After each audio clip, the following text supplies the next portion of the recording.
All right, everybody, hello and welcome to the PBX Pro Series 6 today, where we have two best of threes on the docket between EWAVE Esports and Project Black X and Team Pulsar versus They Don't Know. To take you through all the action today, I'm Ice Fireyed, and I am joined by Avrona. Avrona, how are you doing today? I am fine, thank you very much. It's my first time here on this very league. Very excited to see what it's going to be like, what the teams are like. Some of them, especially EWAVE, I have seen quite a few matches of before, but it's going to be a very new experience for me, so I'm excited about that. Anyway, should we just talk over our very first matchup of the day then and see what we have in store for the lovely ladies and gentlemen at home?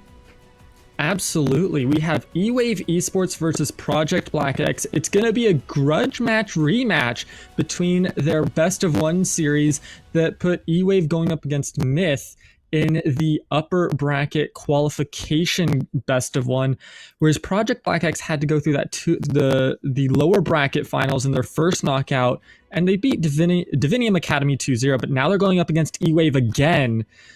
You've seen a little bit of EWAVEs. I've seen a little bit of Project Black X. What are you expecting a little bit coming out of EWAVE here? EWAVE are a very good team in this kind of tier, and they have shown themselves time and time again.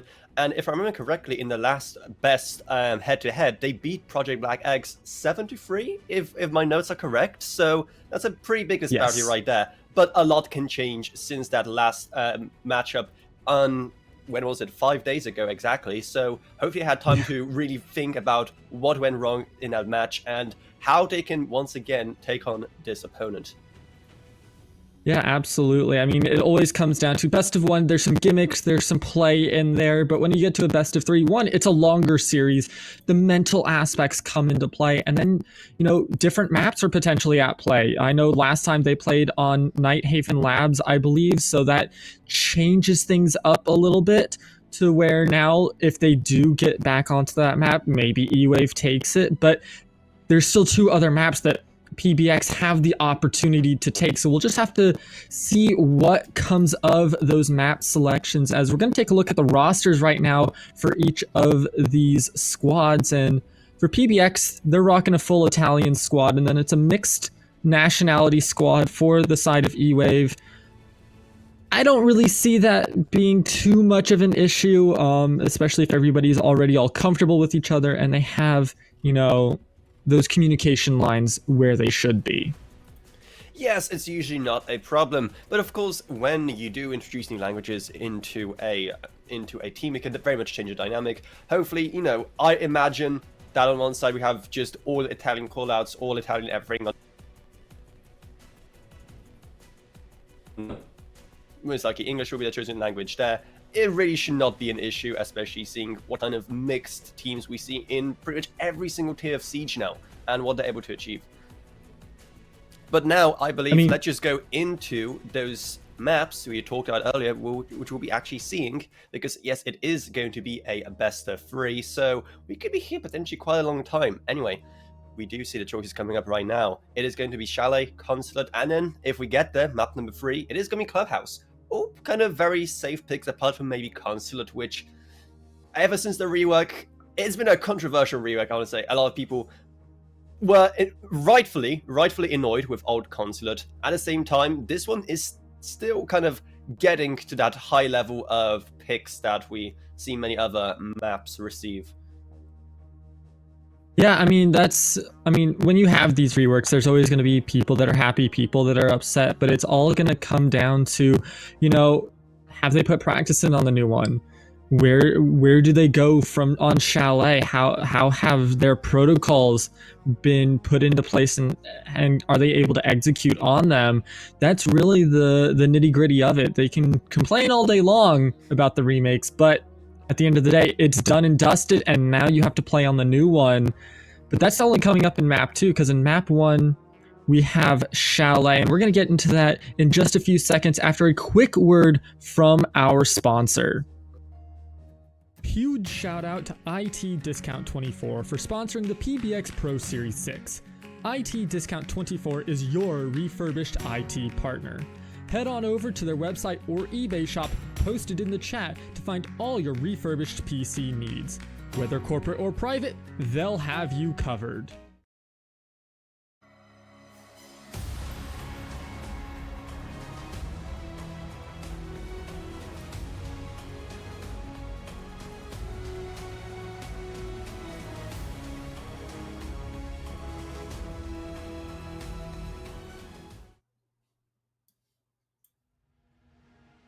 And here we go into the game where we have EWAVE starting out on the defense and Avrona for Chalet.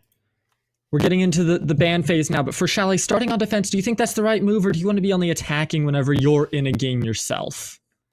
On Chalet, I really like Chalet as a map, and I feel it is one where many people are comfortable both on attack and defense because of how it's played out and also how long it has been in rotation. So people have gotten a pretty good feel of it, and it is very balanced in general.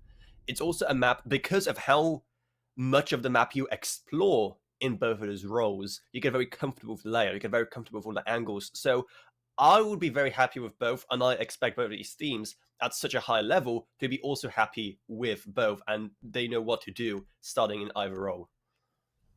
Yeah, I mean, you would hope so, especially at the level that they are playing at, as we have Ace and Monty taken off the table from both of these squads right now. Should be an interesting time. You know, we're waiting to see what these last ones are from the defensive bands here, and I mean, we've gotten Monty off, so that's one of the mainstays. Azami, I think, is one that I've always seen like pretty much perma-banned, especially in this tournament. I rarely see it slip through the bans, so not too much of a surprise there. And then we're gonna wait for the last ban here. What are you expecting to see out of this one? I would be expecting someone maybe like a Mirror, especially seeing how Project Black X are going. Oh, actually, no, it is going to be Fenrir, who is going to be a final ban. Very much expected. Another very powerful defender, even after some of the recent nerfs. So overall, it is what we expect from this meta. People like Azami and Fenrir received quite a few nerfs in the recent seasons, but still high-value operators with a lot of presence. Monty, we are still, of course, in a kind of shield meta, so that also very much makes sense. And Ace, as an Ace main myself, always hurts to see, but especially on a map like Chalet, I do very much not blame him for that choice. Yeah, when something's strong, you just take it off the table so you don't have to deal with it. And now we're on to the bomb sites. We're going to be looking at a few good ones. I'll be honest, I don't play R6 all that much, so I'm not familiar with all the callouts. I apologize to, you know, all of our viewers at home, but it's going to be a good time either way. We promise you that. As in this defensive setup, one thing that I like to see looking at a defensive setup is what are the layers to the defense, right? One thing that I like to see is there's fallback positions that they can play to. You know, start out strong, look for your spawn peaks, play a little bit aggressive around the entrances, and then as those places start to get taken over, you have positions to fall back to. That's really what I look for, and they've set up some good ones. So we can see the opening here from Franco is trying to find something, but not quite finding anything, just opening up that window. Yep, that very first minute will just be about getting into position and doing their research about where all of those layers of defense are. But, however, we do actually see a completely different attempt here as Blitz has already rushed in, gotten very first kill secured. And it looks like they may be going for a plan already as the smokes are going down to make sure that no one can drop from hatch and spoil their plans. The defuse could be going out any second now, though of course made very difficult by the fact that they did lose a Nomad, which is very critical for this kind of flank defense, but it does not matter because they just cleared out the entire defense in no time at all. That was a very well executed rush, and the defenders had no idea what was going on. Well, I mean, blitzed the round. That's, I mean, absolutely. You know, now we're moving into the kitchen and dining room where, you know, it will offer a little bit, you know, different opportunities for EWAVE, who need to pick up a little bit of the pace there. They were caught off guard by how fast it felt like PBX entered and kind of just took over. They didn't seem prepared for it at all. So one thing that I want to see from EWAVE is a little bit better positioning defensively early on in the round and understanding that, hey, you can be run over very quickly if you aren't careful. So always be ready for that quick insertion and engage coming out from PBX so that you aren't caught off guard in this next round, because they got absolutely just run over when push came to shove in that last round. I don't even think this round lasted 30 seconds hardly. But that's the thing, now they expect a kind of rush. Are EWAVE esports going to do everything to prevent that kind of initial push, and instead Project Black X take their time, do the very opposite of what they did to once again catch them by surprise? Or are you going to try and double down on what worked, do another rush? Seeing how the lineup is pretty much identical, that would kind of suggest they're trying to do a very similar thing.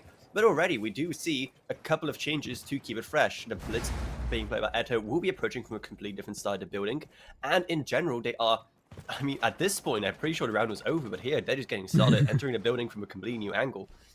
So while the overall execute will be very similar from just what kind of ops they have right now, they are doing just it differently enough to still catch them off guard. And look at them already running, look at them already losing ground upstairs, look how that Blitz is able to just clear upstairs, and just like that, Franksy is able to get the very first skill onto Monster, starting us our 4 versus 4 now as Noid manages to get an equalizer. 3 versus 4 as Franco once again gets another 3v3 yet again. Just trade after trade after trade right now as Noid gets that final kill over there. The attack has very much slowed down after those 2 losses. Granted, the Blitz, which is kind of the core of this entire operation right now, who's been so good at just scaring EWAVE away, is still alive, is still hunting for more people. 2 versus 3 as Franco gets another one. Already taking quite a bit longer, but the effectiveness is still there on the side of Project Black X. Yeah, I mean, whenever you're looking at this, like now we're playing the verticality almost as triple kill for Noit here, looking to see if they can't get the Quadra. It's not going to happen as it's Blitz all day long, using that shield to knock them down. As it's now a 1v1, I kind of favor the Blitz player there. There it is, shots to the back. Eto cleans out the round over Kex. And I mean, if you can't take down that Blitz, it's going to be very hard to be able to win out on a round, right? Whenever they can just rush in, put you down on your butt, and there's just nothing you can do about it because they're just going to shield bash you, and you can't punch through that. You got to have a play. You got to have some sort of action on the side of EWAVE to shut that down. Otherwise, they're just going to keep on doing it. Hopefully, after 2 very hard lessons that they've learned, that they need to tackle that Blitz ASAP before they do anything else. We do see Eto once again, his appetite for more chaos with that Blitz is still not satisfied. He'll be going it yet again. Oh, but he may actually be going to a Lion, just as I said that, just to prove me wrong. Thanks so much. But I wonder, after 2 rounds like that, what do you do as EWAVE to try and adapt? Because there are very similar approaches in terms of just the operator picks, but from completely different angles. One is a bit slower.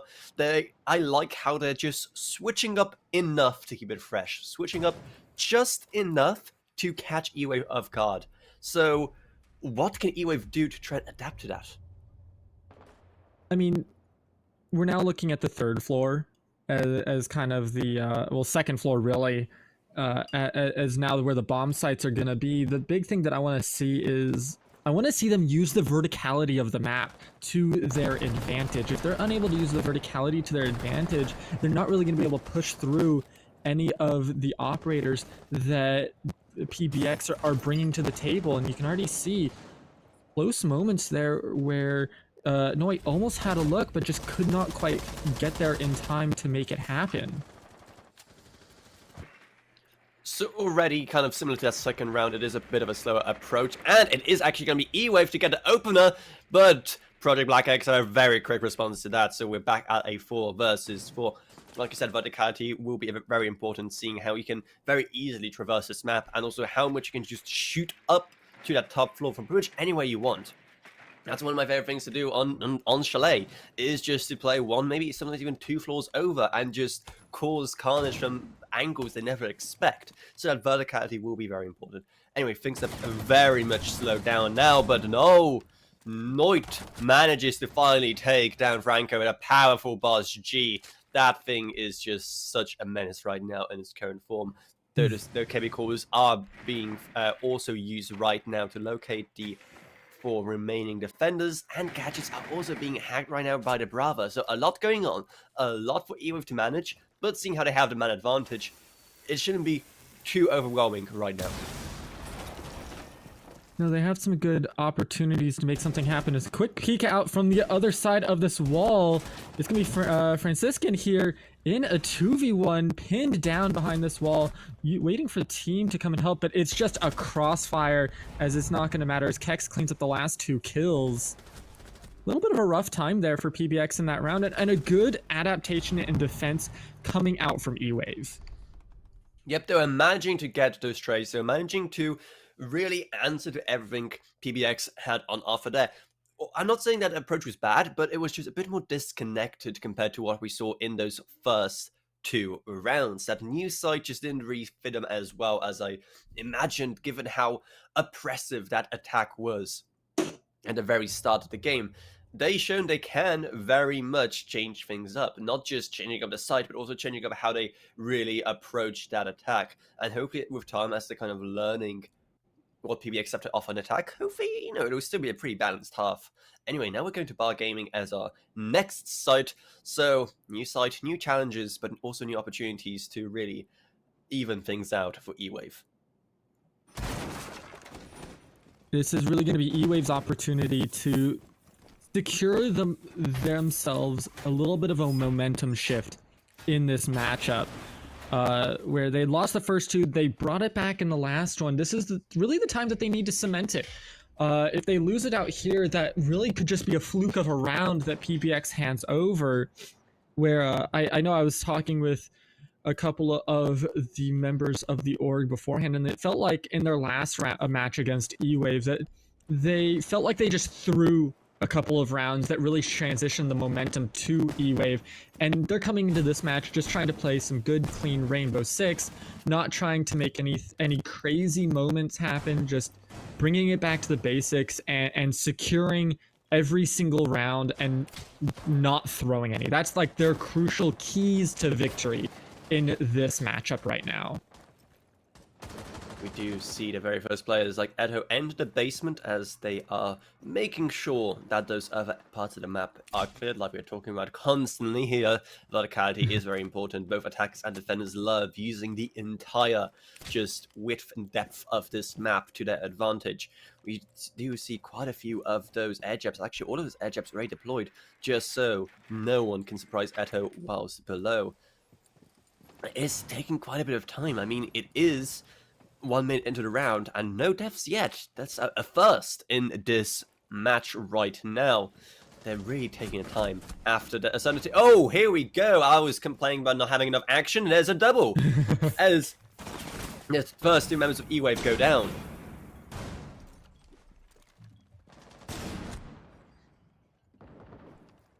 Yeah, first 2 members go down, and this is really going to be the momentum shifter for PBX in this round. It's now it's just a rampage. It's all up to Noit in a 1v5 full health, and it's just not going to matter. A perfectly flawless round from PBX to cement themselves back in the momentum favor of this matchup going into round 5 here. 3-1 the score line, and PBX definitely feel like they have the keys to the car right now. They're at the steering wheel, and the pedal is to the metal for them. After that very slight slip up in round number 3, they are definitely back on the feet. It was that kind of overwhelming force we saw from those first 2 rounds. Now, as EWAVE, I really can't say what they could have done too differently when it comes to the setup. Things were like pretty standard about what you'd expect for this site setup. However, it was mostly just down to gunfights and them not being able to win when things got hard, when there was too much action going on at once, and able to just say fight after fight after fight, and no response came. No teammates coming in to try and flank from a different angle or try to get a refrag. No response in how they use their utility. Nothing like that. And now that, once again, we do see a shield be yet again deployed, it is going to be crucial that they're able to communicate and work through the chaos that it will certainly introduce. Chaos indeed, as it feels like the purveyors of chaos right now are Project Black X Esports.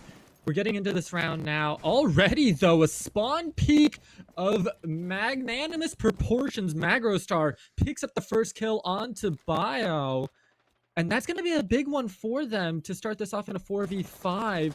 This is exactly what EWAVE needed to start this off. And get, wrestle control back of this series, as it has been PBX's name for the last couple of rounds. Even though EWAVE got that one round, it really felt like it was on the back of the mistakes that PBX was making, but much different defense coming out now. It's insane how much the quality of those gunfights varies round by round, and with that blitz being gone, it will be a very difficult attack now. However, that doesn't mean that we can count PBX out just yet, as Monster does go down. It is still a man advantage for EWAVE, but they are able to at least even it out quite a bit. 3 versus 3, as now Franco gets one more, and all of a sudden, it is still anyone's game.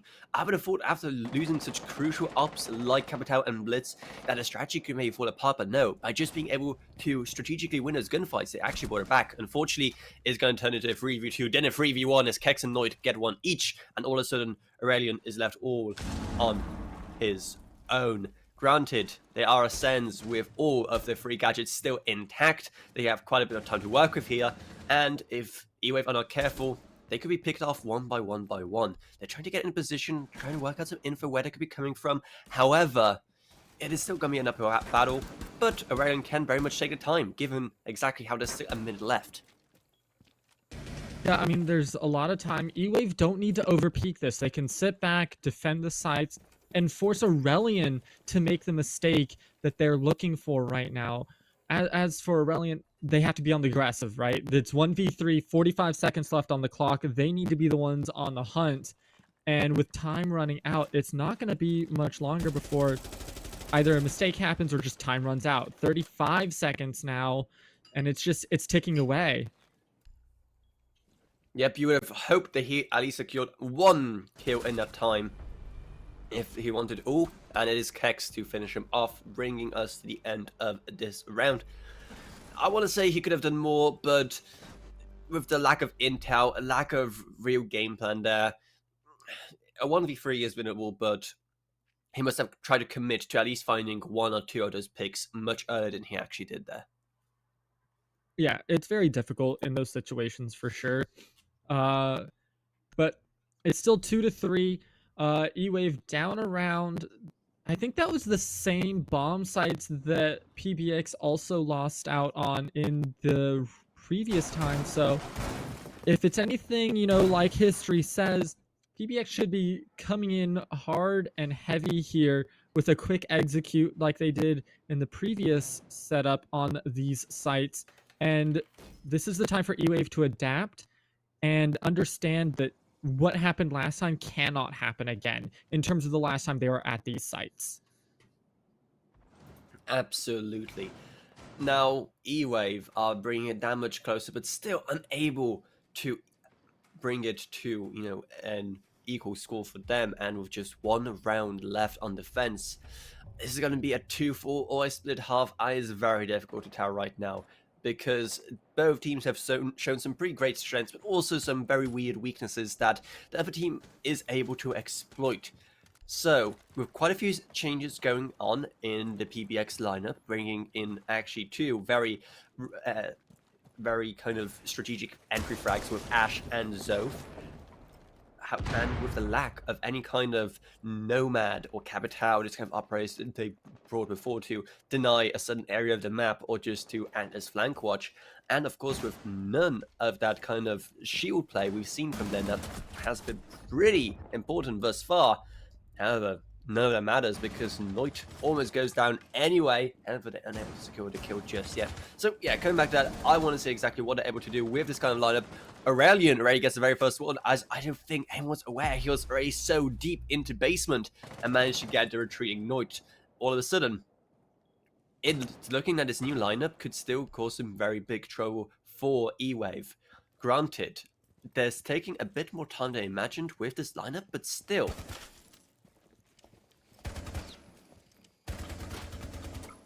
Yeah, I mean, the timing that they're taking is Aurelian's just going on a rampage. They're like, last round, fluke.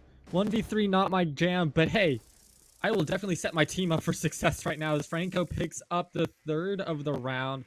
And for PBX, this is what they want to do. The last round of the half, they want to set themselves into a 4-2. You can see Monsters on this peak here, finding one where they found Franco's. Eto also goes down to Magrostar, the two heroes that we saw in their previous match that we saw of EWAVE. This is their moment, their time to shine once again, as it's a 2v3 for them, but it's going to be a very difficult 2v3.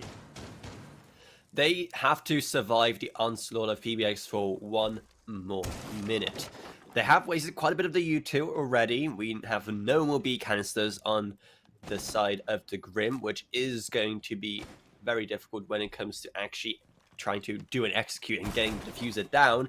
However, by just sheer gun skill, they could still very much pull it off, especially because they have an advantage. However, that mirror proves lethal as Monster's able to get one more kill there, bringing it to a 2v2 with just 30 seconds left. The Zofia stuns are going out as well.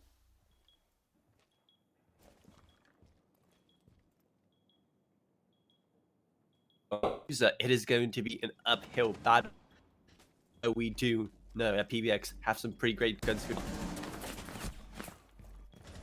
Once again, 10 seconds left. No kills so far. 2 versus 1 as Monster finding its Aurelion. And I don't think that Byogo will be able to secure any of the skills in time. Well, he does actually... Oh, no, that is just the injure right there. So, yeah, they were very slow in the final execute. They didn't quite know how to handle it. Even if they had some initial intel about where those operators are, it just wasn't enough.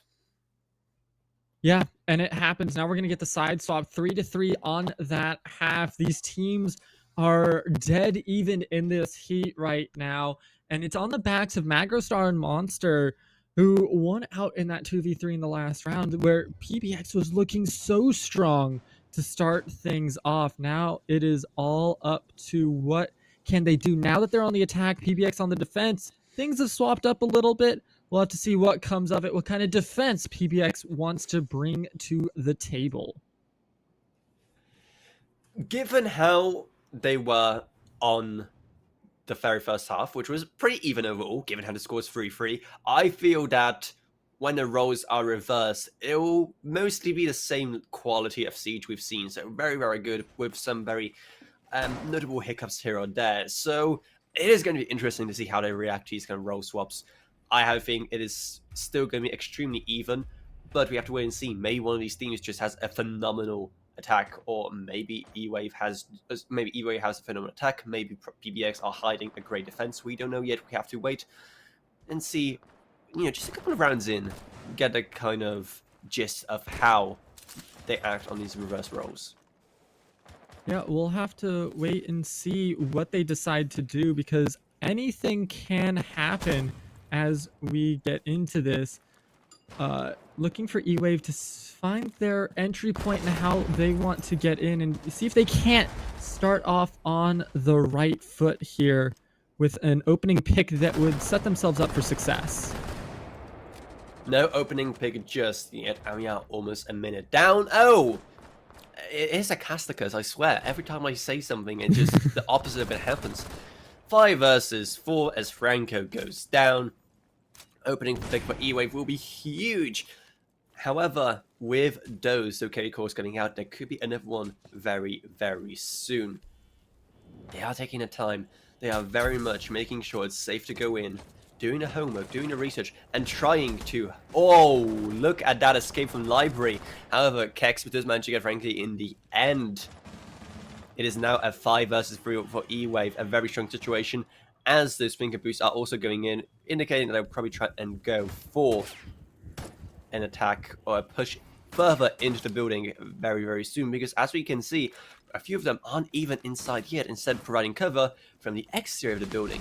However, it is a very precarious position with that mirror being there. You'd think that one of the teammates would try to rotate around, try and get rid of it. Noit manages to get Beloga. 5 versus 2. 5 versus 1.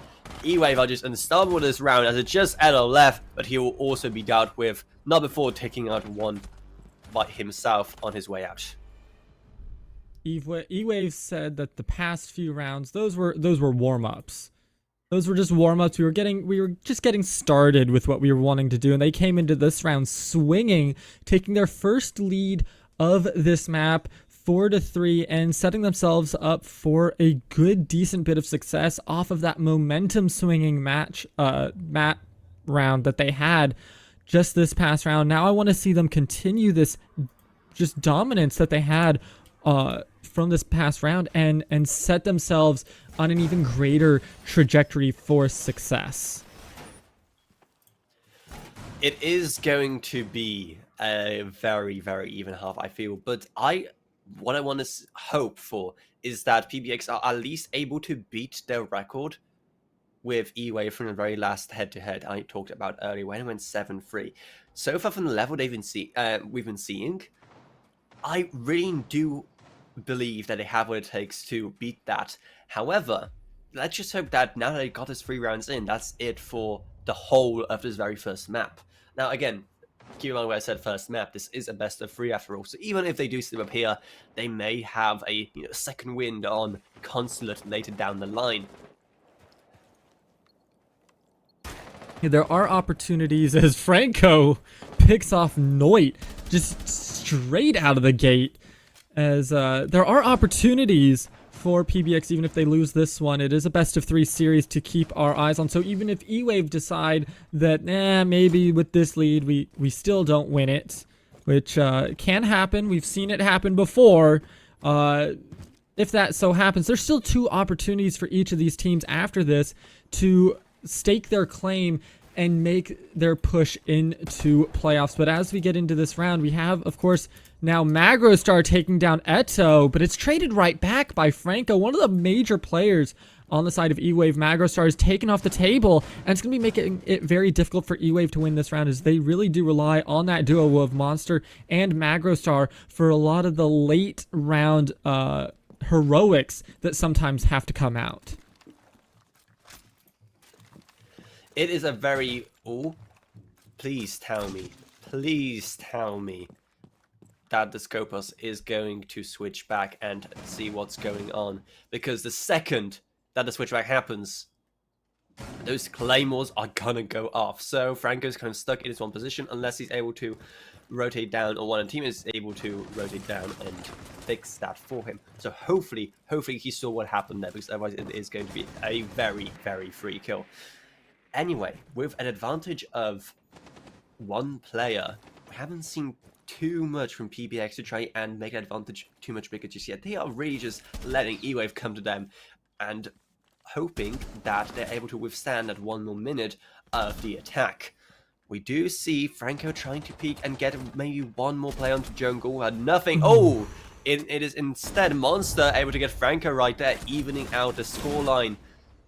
It is now an effective 2 versus 1 as 2 are injured now. It's just Frankie left there bleeding out, and I don't think he will be recovered.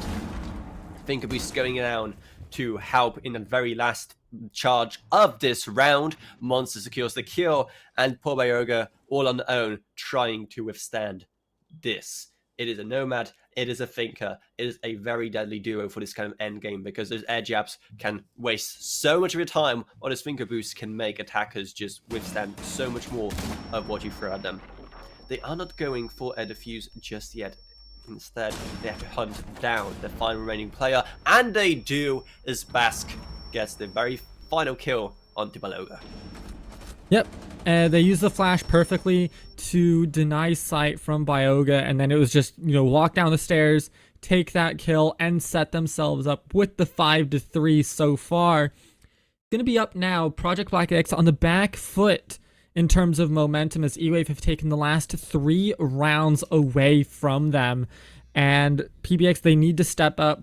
They need to come up with something new, because it's whatever they've been doing, it hasn't been working, right? And now it is not quite do or die, but it's not a position you want to be in next round if you have to win 3 in a row just to force overtime. So this is really your do or die to make sure that you have an opportunity to not have to go to overtime as your best case scenario. But right now we're in the defensive portion of this round, just getting some setup going, making sure that for PBX, whatever they decide to do, it must work.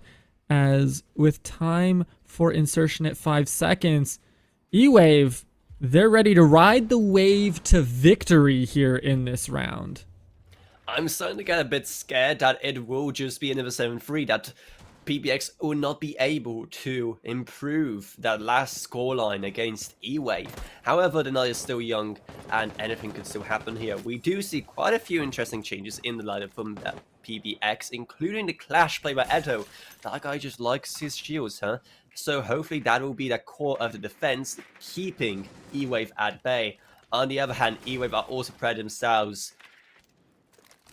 The floor is about to be completely teared up by the Ram. The walls will be destroyed by a Thermite and Thatcher combo. They do have the flank watch. It is pretty much everything you want from a team. They have everything ready to just walk into sight and make it a very uncomfortable space for PBX to operate in. So far, they're still taking the time. Once again, doing that due diligence, making sure they have a good idea of where they are, not only around sight, but also on the rest of the map. Because, like I keep on saying, it is a great map for just traversing the whole thing and really making the life of your opponent a misery, because you just never know where you can get killed from. Walls are starting to get destroyed from the side of Y, I believe. They're still quite nervous about a potential flank though.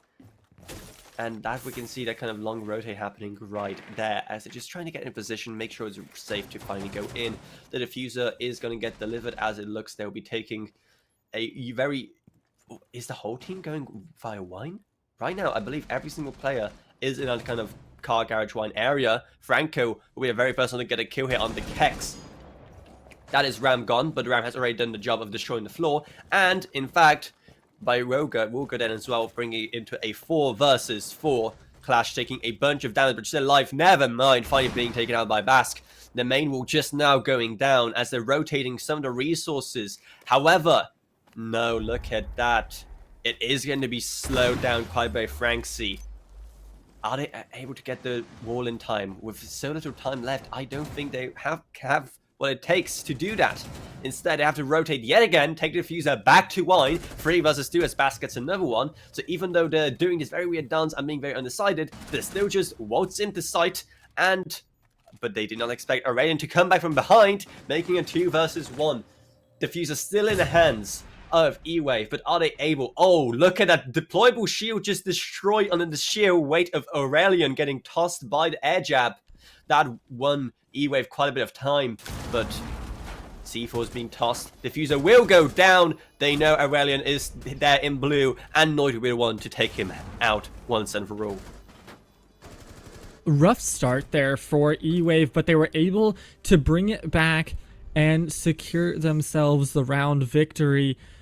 Good vertical play there by the squad to make sure that they were able to pick up Bialga and just secure themselves the areas that they needed. Now, the entry was a little bit wonky, but they made it work for them. They got onto site and they were able to pick up the kills that they needed, and then it was all down to Aurelian, who put up one hell of a fight. It just wasn't enough, as it is now 6-3. EWAVE has their they're on map point on PBX's map, so not a good start for PBX to lose your own map. Typically your first pick is of course your most comfortable of what's left, and if you're already losing out on that, it's not a good look moving into the next one. But it's not all done and dusted just yet. PBX still have the opportunity to force overtime if they can just win the next 3 rounds without dropping a single one. It is very much a tough ask, but I think it could very much be possible. I think that, I mean, you're talking about it being their pick. I feel like they are comfortable to an extent on this map. What is the uncomfortable factor in here for them is just EWAVE. And just like that, they lost the very first pick already. Franco going down on the Scopus, which is a pretty big loss. They show they can make their way around this map. They can come up with some pretty clever ways of both attacking and defending. However, it's just not enough for the EWAVE monster just destroying everything in the path. Edo, another very valuable asset to the team, gone. And Noit is hungry for more. However, he is instead trying to find one upstairs, but will finally be brought down. by Frankie. 4v2 now, a very awkward. Oh, look at that. Beloga manages to catch one more member of EWAVE who was just not paying enough attention and wasn't expecting anyone to run out from that angle. It is still very much possible for PBX to bring back. It's just a one-man disadvantage. However, there's still so much time for EWAVE to play around, to rotate, to really do whatever they want. Granted, they lost some pretty important operators already, like for example the Thermite or the Ash, but still, they have some pretty great util left, and it is still very much anyone's game right now. That it is. The round has slowed down a little bit as EWAVE have stopped the blitz onslaught that was coming out from them, and now it's just going to be a little bit of a slowed down pace here as they're setting up for their execute. But look at this flank coming through. Massive pickup by Franciscan there to bring it back to a 2v2. Basque, though, is still, I mean, that's just, it's unfortunate. They were caught out of position, and attackers take the round and take the map. Map 1 going over to EWAVE in what was a pretty dominant performance from them on the back end of it, only letting PBX take 3 rounds of their attack side. And looking at it now, Avrona, for PBX, they're down 1-0. And they're moving into now the opponent's map pick. What do you want to see out of them for them to bring this and force a decider map 3?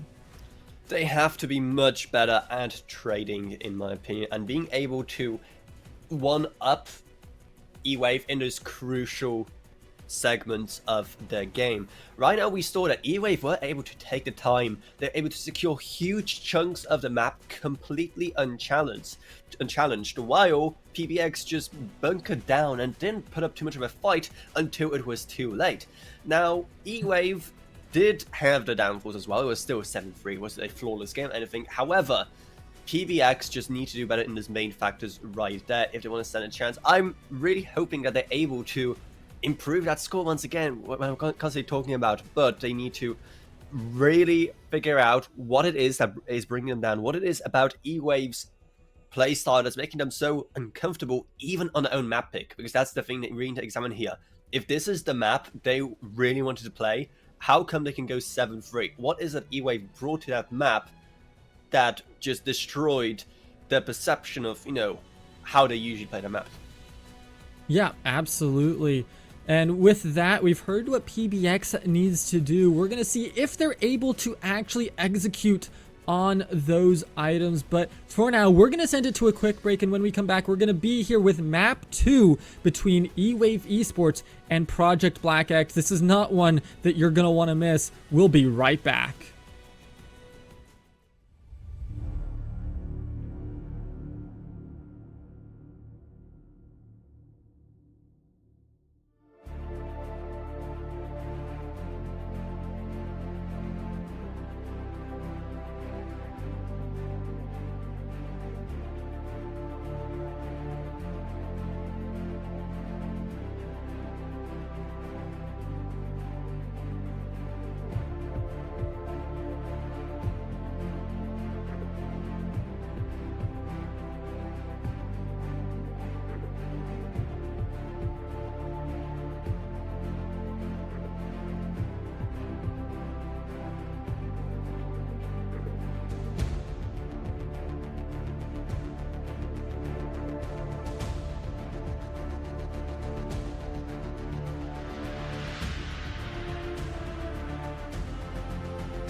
All right, everybody. Hello and welcome back.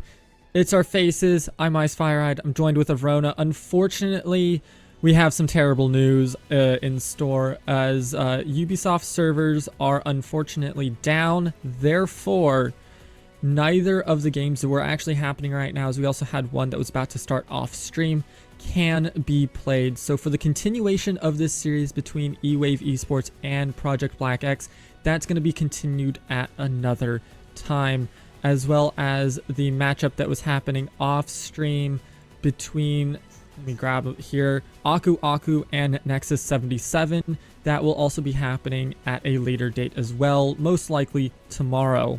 With that being said, we still have one more game, one more series on the docket between Team Pulsar and They Don't Know. If the servers come back online before the start of that series, we will be back and we will stream that series. But if they do not, that stream will of course not be happening, and those games will also be rescheduled. So keep an eye on our Twitter, on our Discord, so you can keep informed of when and if the stream will come back. So for now, we want to thank you for sticking with us and watching Game 1 between EWAVE Esports and PBX, and we will hopefully catch you for Team Pulsar and They Don't Know. So until then, we'll catch you on the flip side. Bye-bye.